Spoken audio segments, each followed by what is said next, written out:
plays out as we go along the next couple of years through the cycle here. Any questions on that? Yeah, one of those courses that never seems to grow is AP Computer Science. It's always been around that number, doesn't get big, like some of the others do with the bigger classes or more students or whatever. Right. Yes. Fixed. Yeah, so if you go up to the top, right, a really good question. We look at the second one, AP Calc BC. We were just looking at, were they social studies courses? We're in AP of 30 and AP of 32, and we ran them in one section. You have an AP BC of 30 students. We're recommending 2 sections, and that it has to do with the existing staffing. So it has to do with in terms of your flexibility, in terms of your math staffing and your social studies staffing. Right, and so how many sections can you run with 20 teachers? How many sections can you run if social studies had 22 teachers or whatever that is?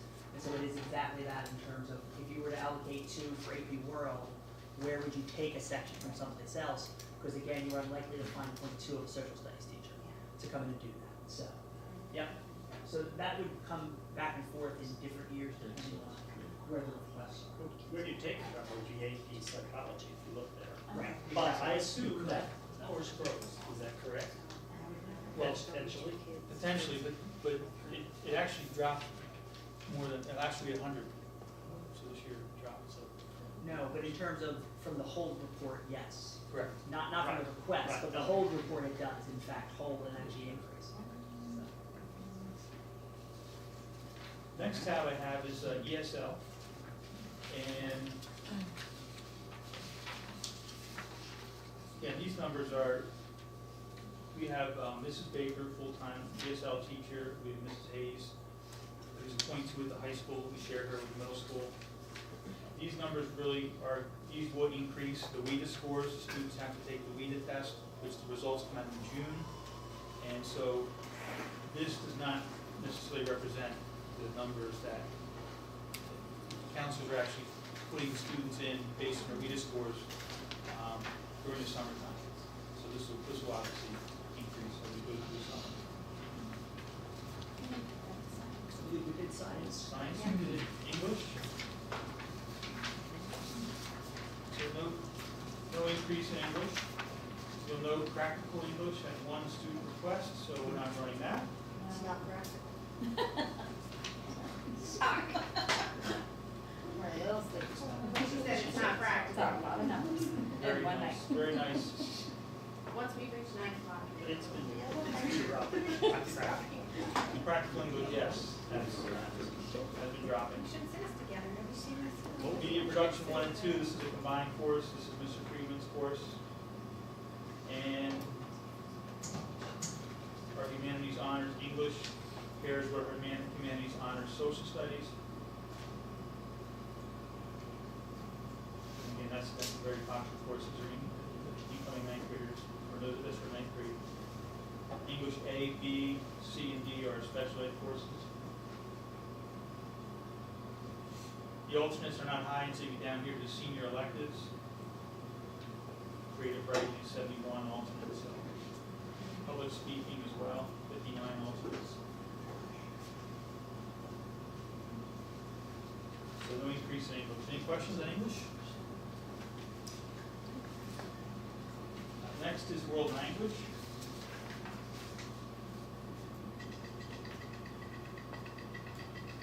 So world language, we have a teacher this year who's teaching a 6th section, and she is going to be teaching a 6th section again, that is in Latin. As you can see, our Latin numbers did increase. We're in a bit of a quandary here. We originally had 4 Latin 1 sections. So 4 and 2 is 6. And then if you have 1 each, that's 7, 8, that'd be 8 sections for Latin.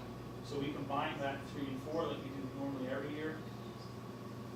And at this point, this is unfortunate. At this point, we have to run it. We're not going to find, to Dr. Bolton's point, a 0.2 teacher to make this 4 sections. And down here, this little math here for everybody. We have 2 French teachers, we have 1.6 German teachers, so 2 teachers travel down to the middle school. We have 1 Latin teacher, we have 6.4 Spanish. And obviously there's some Spanish teachers that we do have traveling to the middle school as well. So any questions about world language? Business we did, art we did, health and phys ed. You're next.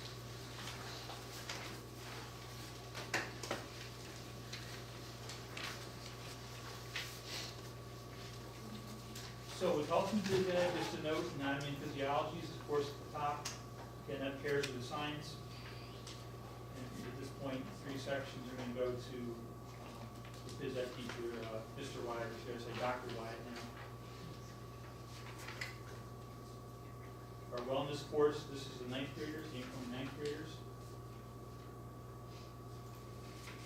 And then we obviously have our 10th grade health and aquatics. Aquatics should be below 25, if we can't go any higher for safety issues. These are our new courses. So last year these were new. In years past, we used to have grade 11, we used to have 11, 12 PE, and very large class sizes. And so they went semester-based. So these are semester-based courses. Students need 2 credits to graduate, need 2 credits of PE to graduate. There are many students, the junior class, the current junior class now, there are quite a few students who have finished it because they doubled up this year. So the semester courses give them the ability and the flexibility in their schedule to double. And so many of them did that, which opens up their senior year for more electives and more options, maybe for co-op perhaps, which I think is a great thing. Lisa Wagner in phys ed department, the department coordinators worked hard over the last couple of years. And also that goes into account the physics. The physics labs were taken away. I'm sorry, Dr. Yarnell, but the physics labs were taken away. So those were embedded in the 6-day cycle. So now they can pair up much easily with the, and students in 10th grade, it's like driving down a 3-lane highway. The students are really getting the courses that they want. There's a lot of flexibility in the 10th grade schedules because of that. So, this is cyber, is that here? So are there any questions at all with, This is an opportunity to highlight, if you just scroll down a little bit so you can see the current versus the proposed. We're going down a section. If you remember, as part of my personnel recommendations, I asked that over the next 2 years we consider in the departments that are K through 12, providing an extra class period for the department coordinators so that they can facilitate at all 3 levels as well as do curriculum work district-wide. Currently, Ms. Wagner, who is the one who is in health and phys ed, has a very difficult time with middle school and elementary school just because she's working full-time. And curriculum work is done outside and is funded in the summer and paid extra. So this is a department, there are 3 of them that we're talking about. Art, when we go back and look at that page, we're going to see whether there's someone who's willing to do a 6th section to be able to accommodate that, and if not, we won't be able to do it this year. Phys ed was a place that because of sections and numbers, we were able to create an extra period, and so it won't be extra money to do it in health and PE, and so we can still give the students what they want and provide that from a standpoint there. The other one is music, and we're still looking at music because the music coordinator is a middle school teacher. And so we have to see whether the schedule allows us flexibility at the elementary and middle school to be able to provide that, and those numbers have not been finalized yet. Middle school is always a little behind because those students program plan a little later, and so us being able to put those schedules together. So at least in 2 of the 3 departments, we have a real possibility. We'll have to see from a music standpoint, so I'm excited by that in terms of the opportunities to be able to use those teachers over the summer next year. discuss tech ed, discuss music, and I believe that is it. Thank you, everybody. It's 3 hours. Thank you.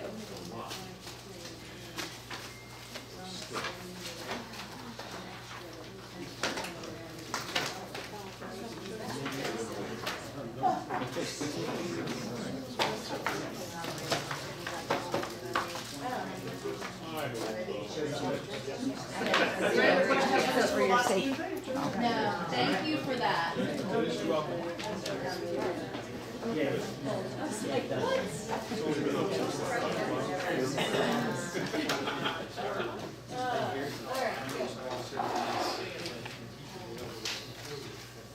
Mr. Lebowski, thank you so much. Thank you. Thank you a lot of hard work in 30 minutes. All right. Oh, there he is, Mr. Geiger. Thank you. Most of them are Thank taking you. safety classes. They're gonna take one of them.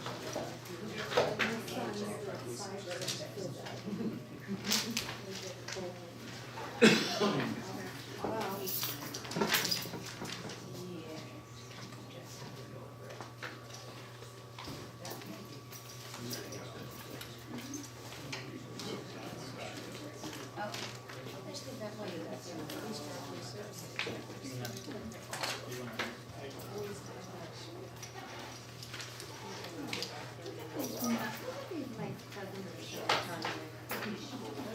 Okay. We're gonna move into, But it's nice.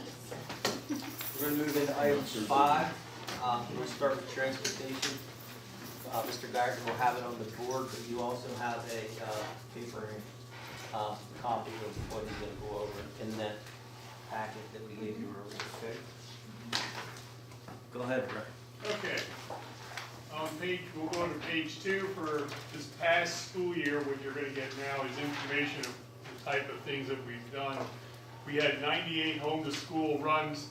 We transported 28 homeless and foster students, 33 sister school students, 39 work studies throughout the day for special ed students, 10 late bus runs daily, pretty much. We did 593 athletic trips and practice trips, 164 field trips, and 168 extracurriculum and competition trips throughout the school year last year. We also ran 35 summer school routes last summer. And I'm sorry it's a little small, but there's a lot of information. What you're going to see throughout the next few slides are the budget itself. You're going to see that the supervisor of student transportation section of our budget is going to go down by $3,600, a little over $3,600. The vehicle operation portion on page 4 is going to increase by $86,100. $109. The reason for that is we've been under budgeting since I've been here. The IU costs,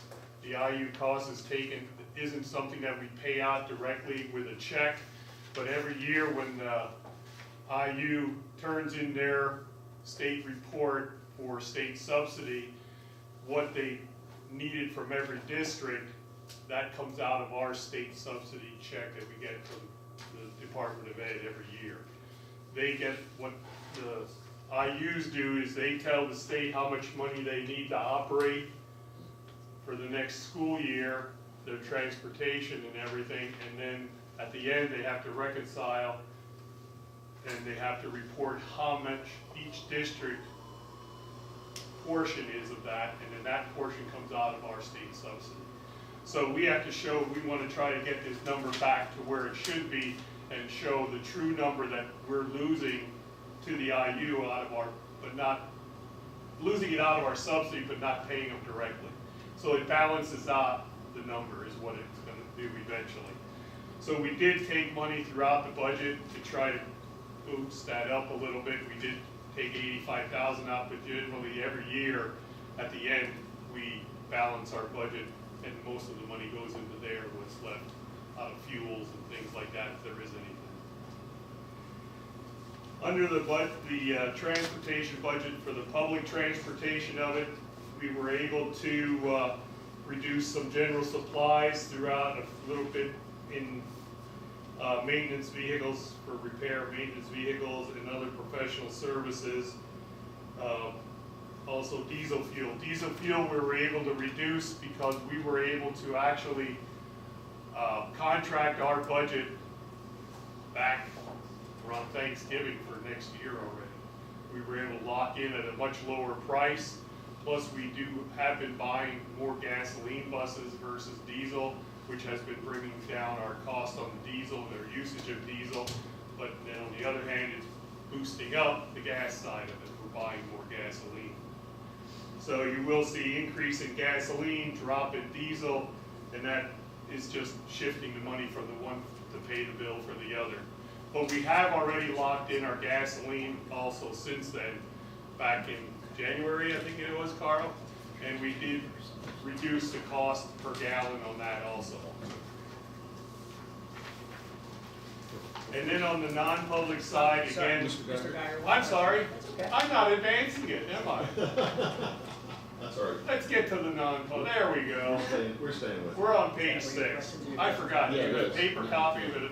I do have it numbered for you, sorry. There again, we're reducing the diesel and increasing gasoline and decreasing some general supply costs. I'm in public. Mr. Geiger, Mr. can you go Geiger? back one page to the public? Yes, Right. There we go, I think there's a Yes, question on I that. have a question there. yes, So I see we have a nice reduction in the repair and maintenance on the vehicles. correct. Is that also related to newer equipment, having Some newer is equipment? because of the, yeah, it's mostly because of that. Okay. Because with keeping the fleet and increasing the age downward and Yeah. lowering the age, we are getting more work done that's under warranty, if there is anything, plus the maintenance costs on the newer buses is a lot lower than the 20-year-old So you buses. take credit for that, that's what I was. Well, that's there not all for my credit, that's the board's credit for looking into the future and putting money into the budget to help do that and lower the age of our fleet. Susan, you have a warning, we recommend. Shush. That is not true, they're not new. Okay, overall though, my budget is a decrease of 0.338%. It's my overall budget this time. So we were able to drop the budget by $7,500 by shifting things and reducing things that we did not need. So if you go to page 9, which is this one, this gives you an idea of what we have in the fleet. We currently have 77 buses that are either 72 or 77 passenger. We have 148 passenger. 28 of our buses are 28 to 30 passenger. We have 10 wheelchair buses and 13 vans in our fleet currently. The next page gives you a little bit more of a breakdown of those buses, what they do. We have 96 route vans. We have 18 spare, 1 mail van, 6 sports vans, 1 vehicle dedicated to training, it's also a spare, and we have 1 bus that is totaled on the lot, that was taken out of the fleet, that, as he referred to, we destroyed. It was an unfortunate accident, and unfortunately, it was also our fault. As opposed to a fortunate accident. Well, there are none of that, they're all unfortunate, let me tell Tree you. falling, maybe. Yeah. Okay, here we go to the age of our fleet. The black numbers with the dot in front represent the year March of 2018 where we were, and then the blue is where we are in March of this year. So we have reduced our age down. We only have 15 vehicles that are in the bracket of 15 to 19. We have 39 that are in the 10 to 14 range. We have 28 vehicles that are 5 to 9 years of age, and 44 that are only 4 years or newer. Overall, we have 96% of our fleet is now less than 10 years of age. 59%. I'd like to know. Forgive me, I'm here a few hours now today. I've been here since 4:30 this morning. Okay, one thing I don't have in the report is that currently, last week I was at Pasmo and Hershey, and a lot of the directors sat together at a chatting, and a lot of them have contracts with the vendors, and some have. There's fewer anymore, it seems, that have their own fleet, which we are one of the fortunate ones to have our own fleet. But we all were talking about ages of the buses, and the consensus is they try to keep their run buses, their daily runners, at 10 years or newer. And they try to keep their spares at 15 years of age or newer. everyone seems to be disregarding the age nowadays as far as the mileage and sticking with the ages.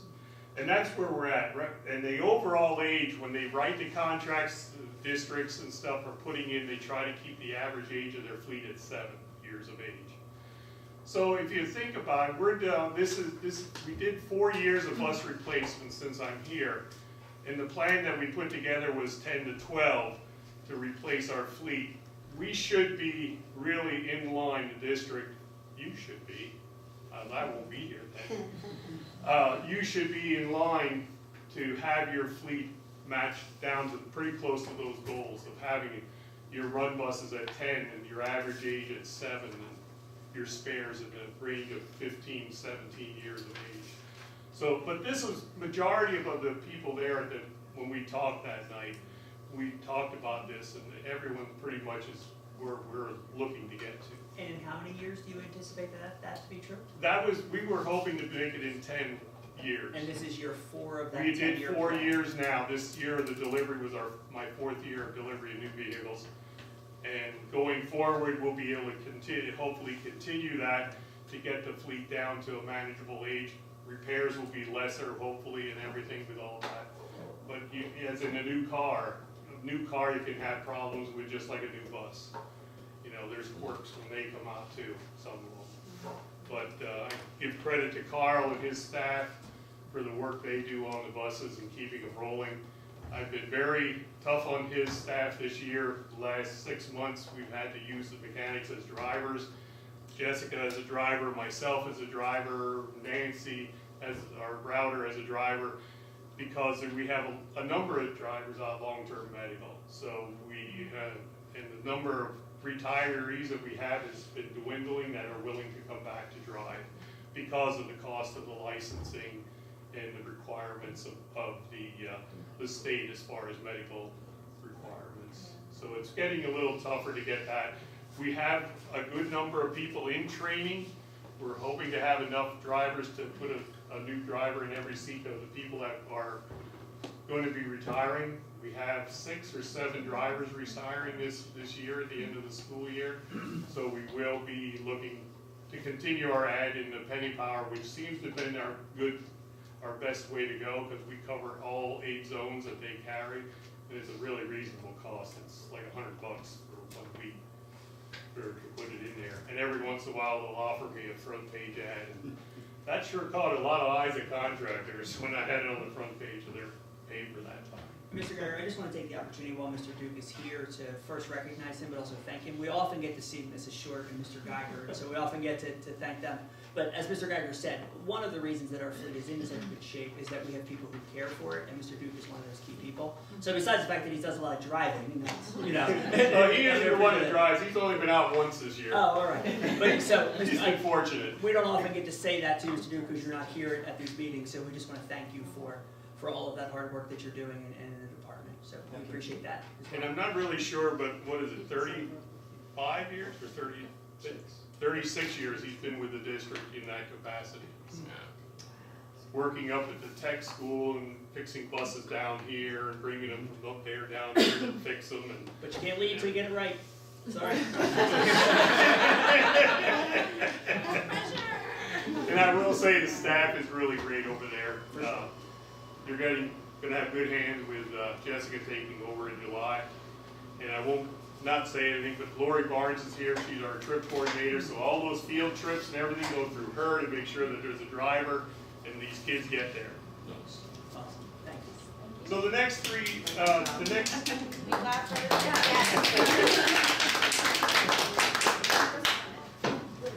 So on page 12, it'll give you a mileage breakdown on the number of buses in different categories. We have 44 with less than 50,000 miles, 11 with 50 to 100, 17 100 to 150. We have 27 at 150 to 200, 20 that are 200 to 250, and 3 that are over the 250 mileage. I have to say that when I got here, this category of 3 over that was maybe 3 over 300,000 miles, and we had maybe 20 in the category of 200 to 300,000 miles. So it has been dropping. We no longer have any with 300,000 miles on them. And we no longer have the 24-year-old buses that we had when I got here. So it's been coming down. I apologize for asking you a question that I didn't warn you of in advance. Boy. I don't want to do that. How many miles do we run a year, roughly?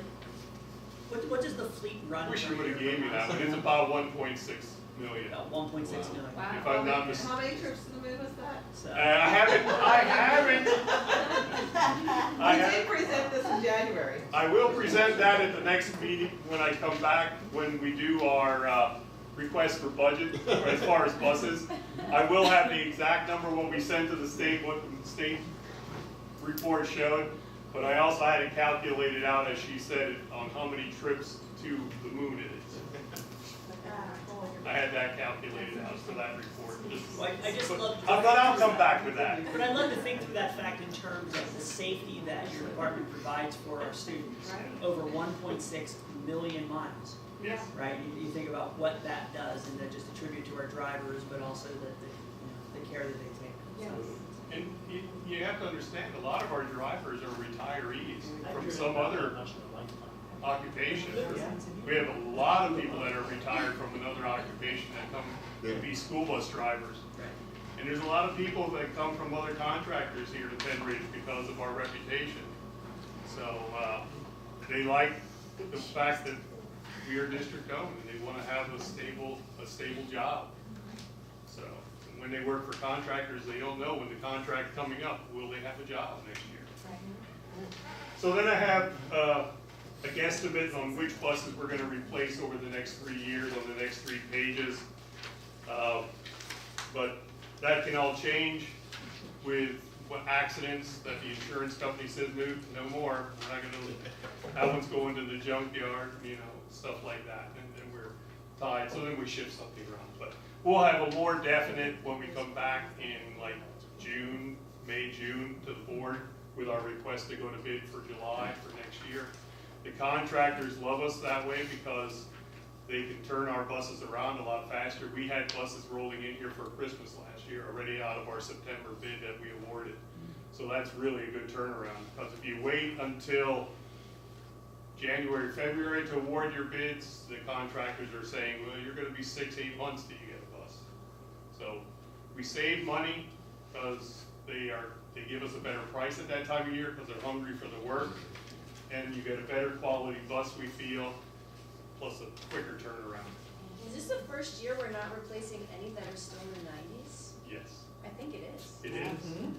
Last year we replaced, this last round, we replaced bus 76, which was our oldest one. You notice, I don't have a picture of a real old bus this year in here. Although I got a really cool one sent to me of a wooden double-deck horse-drawn bus. Oh. Somebody sent me a picture of that, and it's really cool looking. Was that a job offer in your retirement? Yeah, there you go. When you get the buses on Christmas, is it like the commercials? Do they have a big bow? No, they don't. Carl don't put bows on them for us. He just packs them in the corner and says, don't touch them. So, Mr. Dauber, I have the same question that I have when we see this type of plan thing. This replacement plan is budgeted for and was planned for by the district. Yes. All right, I just want to take an opportunity to thank both the board as well as the department in terms of that planning. It is, I've said this a couple times, that one of the things I looked at when considering jobs are the financials of the district. And the fact that the many boards who have fed into this replacement plan and both in terms of facilities and transportation, I just you owe a lot of credit in terms of the financial health of the district and the state worthy to be able to have that kind of report. So I appreciate that. Thank you. Any questions? If not, I'm going home to bed. No, just sleep here. I mean, well, I'll be back by 4:30. Yeah, that's true. Change clothes. Well, I will change clothes, I guarantee you, because I have a change here. Thanks for coming out, Transportation Department. Thank you. You'll make so much noise. Thank you, Brian. Yes, thank you all. Thank you. We're going to sneak out the quiet way.